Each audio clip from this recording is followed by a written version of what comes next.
gracias a la organización de Foro Fábrica, Sofía. Cada minuto que he pasado aquí he aprendido y me he emocionado más, igual que quien acaba de hablar. Es un auténtico placer estar aquí. Os agradezco en nombre de Educasa también que nos hayáis invitado a ser parte de este foro. La primera vez que hablé con vosotras y me dijisteis que el tema se trataba de diseño en educación. Dije, bueno, en educación puedo decir que he trabajado, en diseño no tanto. O sea, no soy una experta en diseño, pero ayer me calmé bastante porque entendí que el diseñador se siente como una figura opuesta al experto, ¿no? O sea, está el experto que tiene la solución y el diseñador se define, lo definieron en la sesión de ayer como la figura que se define por contraposición al experto, es decir, esa persona que está buscando la solución en un entorno de incertidumbre. Entonces, si la definición de diseñador es buscar soluciones en entornos de incertidumbre y no sé cuáles son, me siento bastante cómoda como diseñadora de experiencias educacionales y le voy a robar, de aprendizaje, y le voy a robar a José memorables. ¿Me fui? Perdón. Vale. Entonces, dejadme que antes de entrar en el tema, que es los proyectos educativos en Educasa, haga un poco de rewind para poder explicar, para poder dar un hilo conductor. Hace 10 años, yo soy matemática y física, por tanto, de pedagogía y de diseño no estudié, mi background es científico. Entonces, hace 10 años, cuando empecé en el tema de la divulgación científica y la educación, tuve la suerte de estar en el Instituto de Ciencias Fotónicas, es un centro de investigación de física relacionado con la luz que hay en Barcelona, y yo entré a mí me gustan mucho las humanidades, la historia, la ciencia, y me pareció que quería seguir mi camino como escribiendo y haciendo divulgación científica. Me pareció muy natural, por tanto, utilizar el arte, en concreto la escritura, para comunicar ciencia. Pero pensé, tengo que comunicar ciencia especialmente a estudiantes de secundaria, quiero salir y empezar a hablar, empezar a escribir, empezar a contar a los demás qué es la ciencia, en particular la ciencia de la luz. O quizá puedo utilizar el arte, puedo utilizar la creatividad de los mismos estudiantes y decirles a ellos que escriban. Tú tienes que leer, antes decían, la comprensión lectora, ¿no? Si tú tienes que leer pues, un texto, pues simplemente lees ese texto. Si tú tienes que escribir un texto, si tú tienes que escribir una historia, por cada palabra que escribas tienes que leer 1000. Por tanto, a mí me pareció que era una buena idea decir, bueno, pues ahora en lugar de escribiros yo, me vais a escribir vosotros, vais a escribir piezas de ciencia ficción. La ciencia ficción es un buen contexto para pensar sobre ciencia porque te da libertad, te da la capacidad de pensar en mundos alternativos.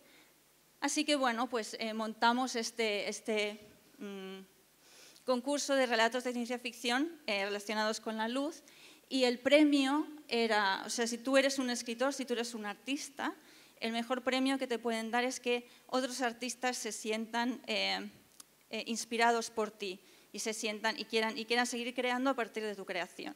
Por tanto, el premio de este concurso de ciencia ficción inspirado en luz, el premio era que unos músicos de Barcelona ponían letra ponían música y letra a tus creaciones.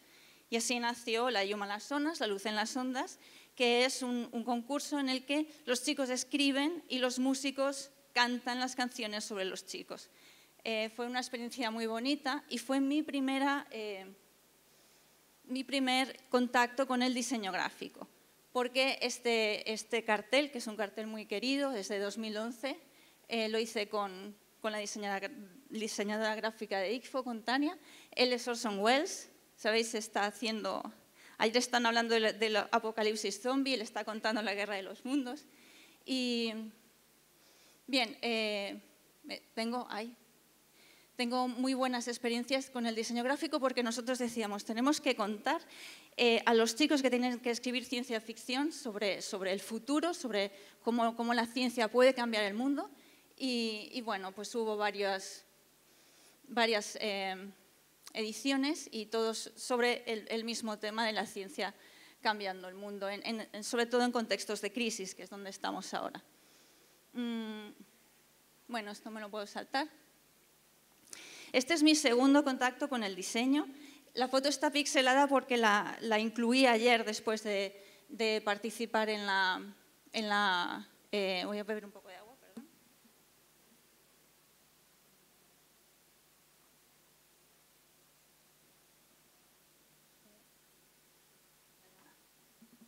Vale, incluí ayer esta foto después de participar de nuevo en esta súper inspiradora sesión de diseño.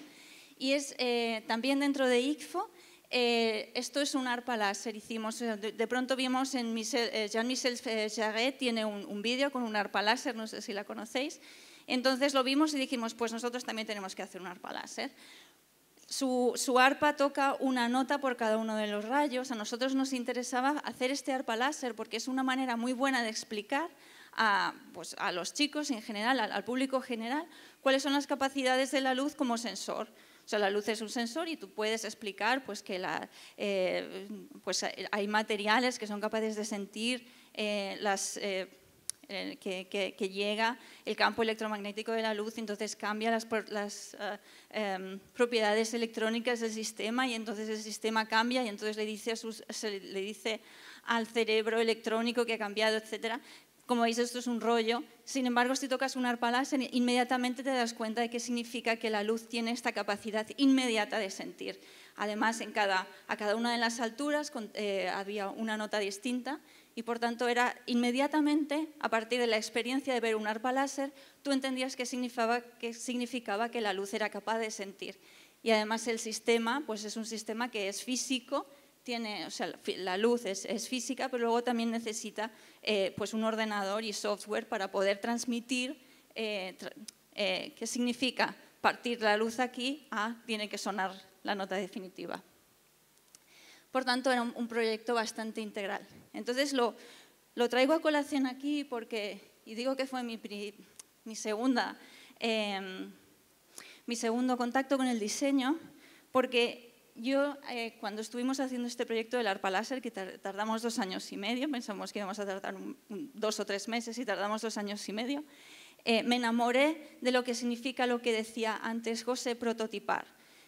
Me enamoré de hacer algo y que no funcionara, y entonces cada día que yo tenía que bajar al laboratorio para ver si lo siguiente que habíamos hecho funcionaba, yo en realidad decía, ¿cómo va a funcionar ahora?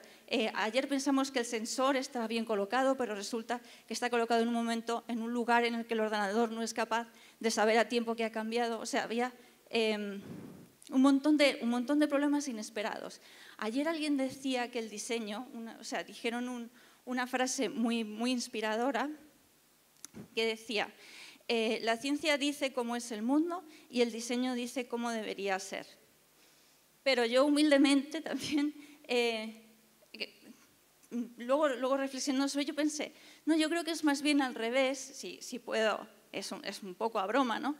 Pero la ciencia dice cómo debería ser el mundo, o sea, cómo debería ser el mundo si fuera tan sencillo como lo imaginamos, pero el diseño dice cómo es el mundo. La realidad iba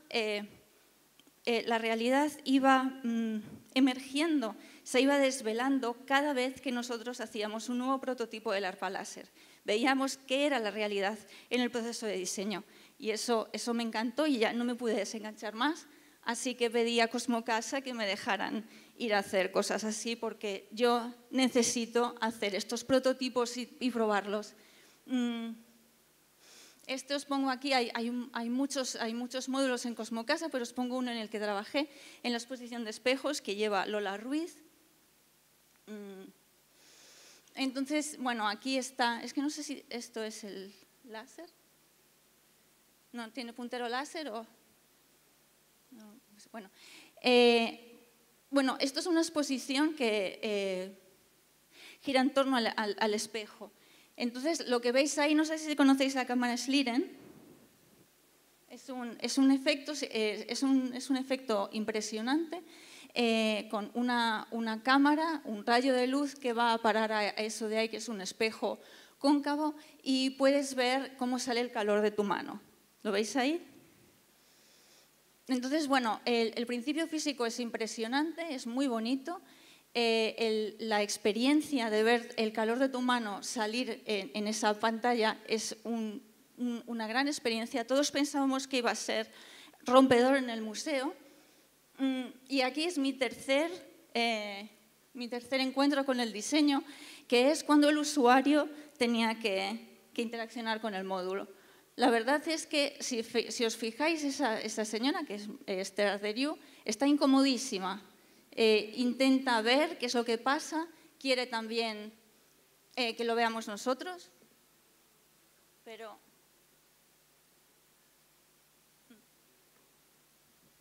está incómoda, realmente era muy incómodo ponerse así.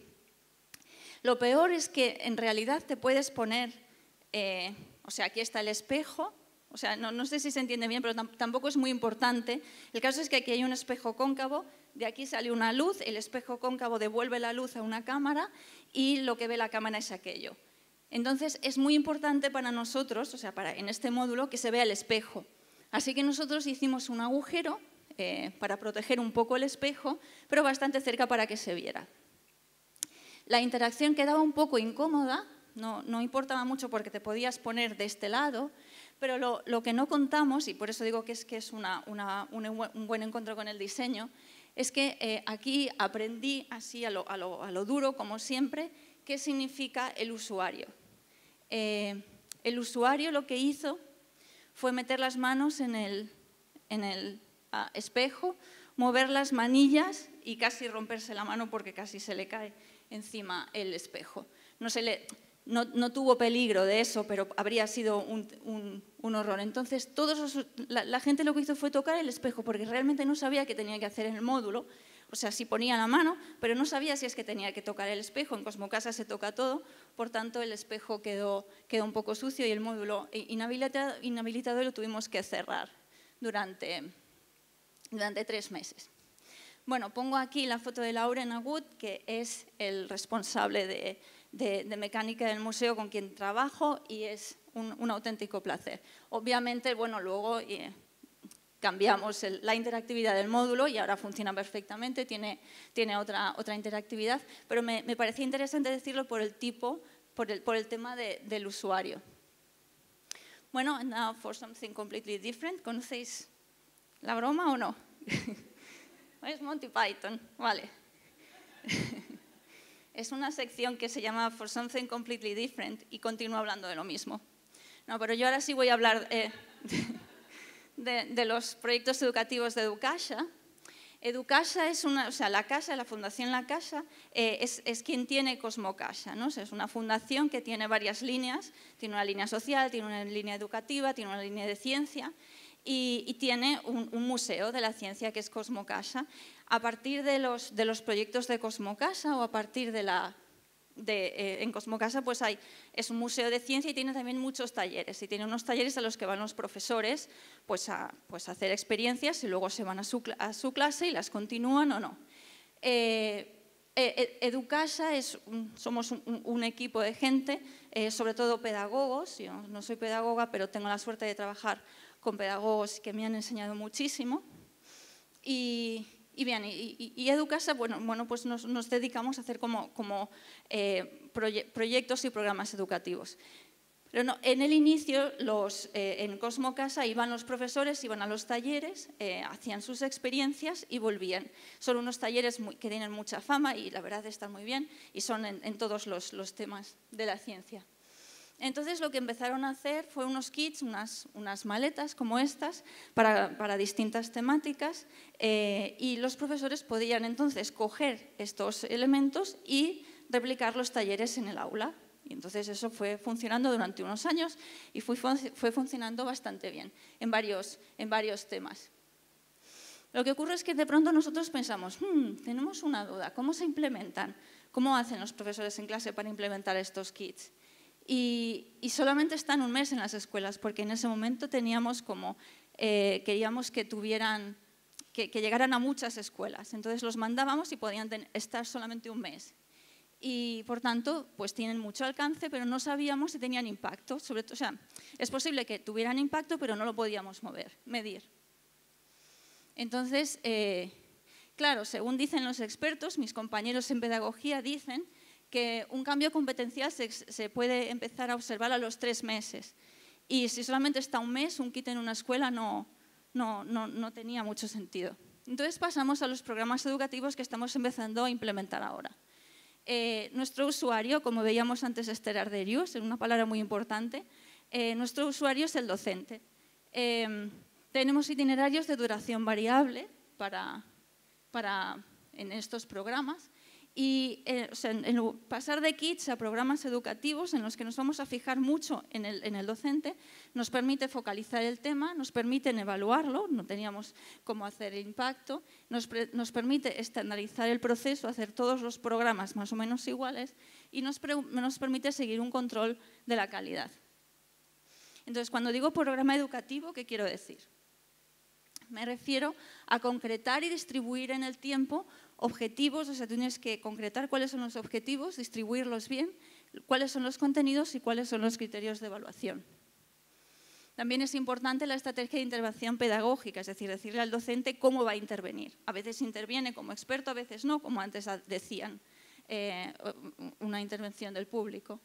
Y también es una herramienta de comunicación profesional. Es muy importante tener un programa escrito para que se puedan comunicar los docentes entre sí. Si tienes solamente una experiencia, es muy útil una experiencia, pero un programa escrito me sirve para comunicarme.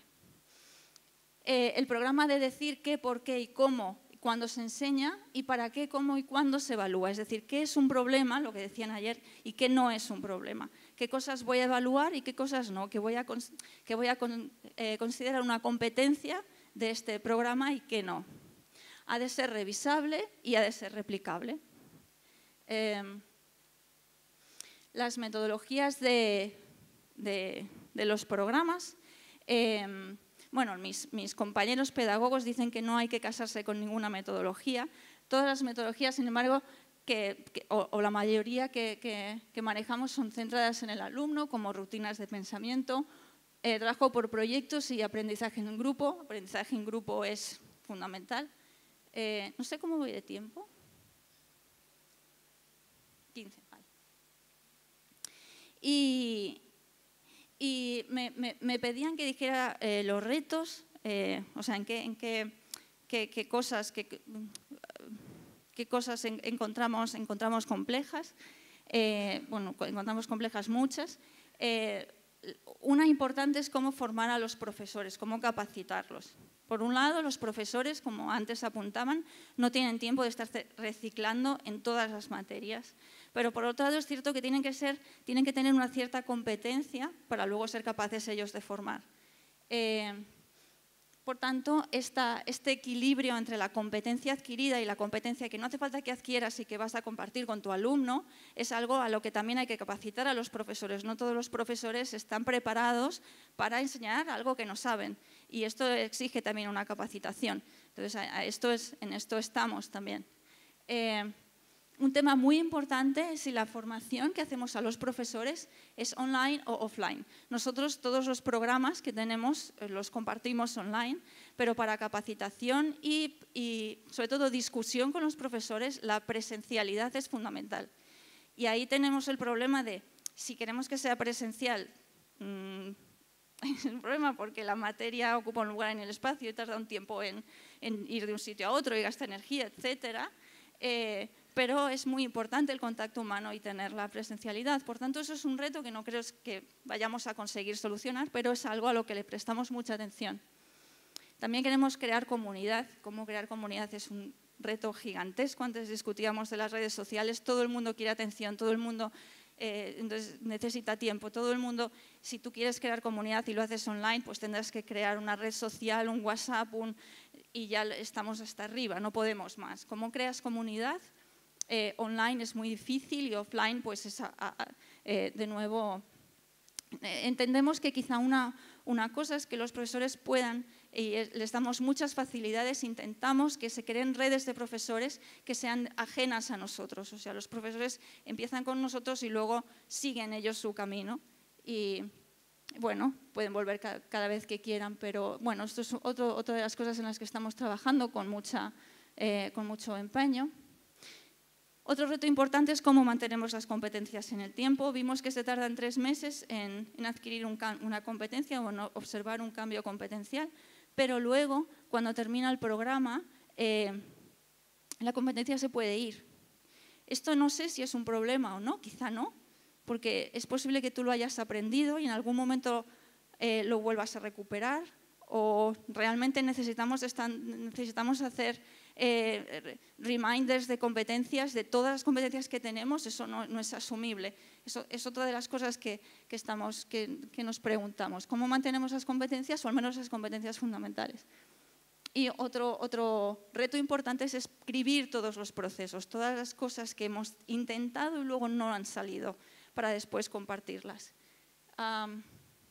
Entonces, los programas educativos que nosotros tenemos tienen 5 elementos.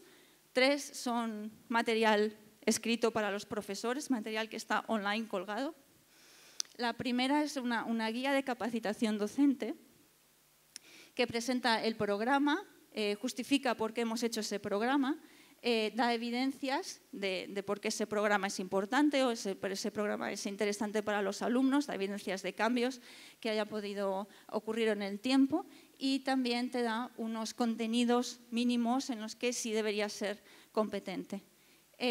Otro de los documentos que entregamos cuando hacemos el programa, o sea, otro de los que elaboramos, es el programa educativo. El programa educativo tiene los objetivos del programa, que se pretende con ese programa, qué competencias vas a trabajar si trabajas ese programa. Te da unas orientaciones en la implementación, que no significa que te obliga a hacerlo de una manera, pero te orienta cómo podrías hacerlo, y tú eres absolutamente libre de hacerlo como quieras. Y te da una temporalización y itinerarios. O sea, generalmente todos nuestros programas los puedes hacer o en un itinerario medio, que es el ideal, digamos, que tiene unas 14 sesiones, uno corto, que son de 6 a 8, o uno largo, que son 18. Y pues para que tú puedas implementar el programa como quieras. Y luego también te da unos criterios de evaluación. Y otro documento es la programación didáctica. La programación didáctica está en la descripción de las sesiones y el material que necesitarás sesión a sesión. De nuevo, tú puedes seguirlo al pie de la letra, o puedes inventar nuevas maneras de hacerlo. De nuevo, tiene pues objetivos, temporalización, material, actividades, evaluación por sesiones. El material varía dependiendo de cada programa. Y otro elemento, que no es un elemento material, pero sí está presente en todos los programas, es el reto. El reto, o sea, tú eres un profesor y entonces te quieres inscribir a un programa, pues te inscribes y durante 14, 6 o 18 sesiones estás trabajando ese programa con tus alumnos. Opcionalmente, puedes inscribirte a un reto que consiste generalmente pues, en hacer por equipos, dividir a tu clase por equipos y hacerles trabajar un determinado reto relacionado con el programa. Ese reto es un reto competitivo. Estos son ejemplos de programas que tenemos. Ese reto es un reto competitivo. Generalmente los 10 o los 20 mejores equipos que han conseguido solucionar el reto vienen a Barcelona, pues a Cosmocasa o a Casa Forum, y están durante entre 4 y 1 semana, están resolviendo problemas relacionados con su tema o no. Están relacionando problemas, están resolviendo problemas relacionados con su tema o quizá no. Y esto, por ejemplo, es un ejemplo de campus en el que vienen todos estos chicos y antes decían que estaba esta competencia de resolver problemas, que es muy importante, pues allí los metemos a todos condensados a resolver su problema. Pueden errar, pueden equivocarse, lo importante es cómo trabajan en equipo, cómo planean la solución, cómo diseñan ahora ya digo diseñar, no lo habría dicho hace una semana, pero sí cómo diseñan su acción y cómo consiguen pues proponer una solución al reto. Y los 3 mejores equipos que han solucionado esta estancia, este campus, pues hacen un viaje formativo que hasta ahora ha sido a Estados Unidos. Entonces, bueno, tenemos varios programas, 3 están ya y 2 más, estamos trabajando otros 3 más, uno en competencias emocionales, uno en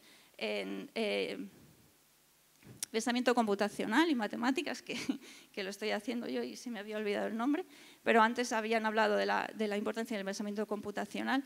Pensamiento computacional, en concreto, este programa está relacionado con la resolución de problemas. Por tanto, todos estos programas son a secundaria, pensamiento computacional es el primero dirigido a primaria, a partir de 5 años. Y entonces empezamos con competencias duras, de matemáticas y resolución de problemas, y pensamiento computacional, que es resolver problemas con un algoritmo. Bueno, los ejemplos de problemas hay otro programa más que está viniendo sobre critical thinking, se llama Be Critical, también, que es análisis de noticias y fake news. Los programas que tenemos ahora, que están ya corriendo, hay uno de Big Data, que su nombre indica de qué va. Otro de jóvenes emprendedores, que es un programa para el desarrollo de la competencia emprendedora de los jóvenes, y este, que es STEAM for Change, que hablaré ahora para el final de qué se trata. Este está relacionado con la salud. STEAM for Change o la ciencia en tiempos de crisis, para hacer un poco de broma, es un programa que hemos diseñado junto con el Living Lab de Salud de ICSICASA, y más que un programa educativo con un contenido, lo que capacita a los profesores es en una metodología. La metodología, hoy se ha hablado de ella, es una metodología de ciencia abierta, de investigación e innovación responsable, investigación participativa y estudio sistémico. O sea, lo que se les pide a los chicos es que identifiquen un problema en la comunidad, estudien su complejidad, apliquen el método científico junto con la comunidad y propongan una acción de cambio. Entonces, esto sería el reto. Durante el programa lo que ven es cómo las nuevas maneras, si tú quieres resolver un problema de la sociedad, que es un problema complejo, es un problema persistente, que a pesar de que la ciencia sabe muchísimo sobre él, el problema no se va. Por ejemplo, el problema del SIDA, la ciencia ya sabe cómo tratarlo, sabe cómo mantener a los pacientes indetectables, que es una palabra muy bonita, que quiere decir que tú no puedes detectar, o sea, no hay ningún detector, ningún otro sistema físico que pueda ver que esa persona tiene la enfermedad. Tú consigues que los enfermos sean indetectables, a pesar de eso la epidemia no baja. ¿Cómo es posible? Entonces tú no puedes culpar a la ciencia, no puedes culpar que no hay suficientes vacunas, o no puedes culpar, sino que tienes que hacer un estudio sistémico, es decir, un estudio de la complejidad del problema, y empezar a ver desde muchos puntos de vista y todos los factores que afectan el problema, para poder llegar a la conclusión de qué es esa causa que está ahí escondida, que tú no estás atacando y que por tanto no puedes cambiar. Por eso se llama STEAM for Change, o sea, cómo tú puedes aplicar el método científico desde un punto de vista sistémico y involucrando a todas las disciplinas posibles, científicas y no científicas, es decir, todas las disciplinas científicas que puedan ser relevantes para el problema, y luego también los agentes sociales, los hospitales, los profesores, los poderes públicos, los policy makers, es decir, todos los aspectos que están influenciando el problema y que hay una especie de cosa escondida, como en el diseño, una realidad que no eres capaz de ver por muy buen analista científico que seas, hay una realidad ahí que te está impidiendo terminar el arpa láser, ¿no? O sea, hay algo ahí que no. Y eso solamente lo puedes hacer si haces un estudio sistémico, es decir, si invitas a mesas durante varias semanas a varias personas que están relacionadas con el problema, las haces discutir y de pronto emerge la solución. O sea, no la solución, sino la causa que tendrías que... En el caso del SIDA, por ejemplo, que hicieron esto en el Living Lab, en el caso del SIDA, la causa latente que estaba ahí impidiendo que lo que identificaron como causa que hace que no se erradique o que no baje el índice de infección es el estigma. Tiene tanto estigma la enfermedad que la gente no va a hacerse pruebas, no habla de de su condición o piensa que el SIDA es algo que le ocurre a otros, que no puede estar relacionado con él. Bueno, en el caso de STEAM, nosotros trabajamos temas de salud. Nos interesa sobre todo la metodología, pero lo tenemos que hacer en un contexto para que se pueda entender. Entonces, en estos primeros años lo estamos haciendo sobre nutrición. Y está relacionado, claro, la nutrición y la alimentación está muy relacionado con el cambio climático, la sostenibilidad, los hábitos, las noticias falsas, las cosas que tú crees que son verdad pero son mentira, que son las noticias falsas.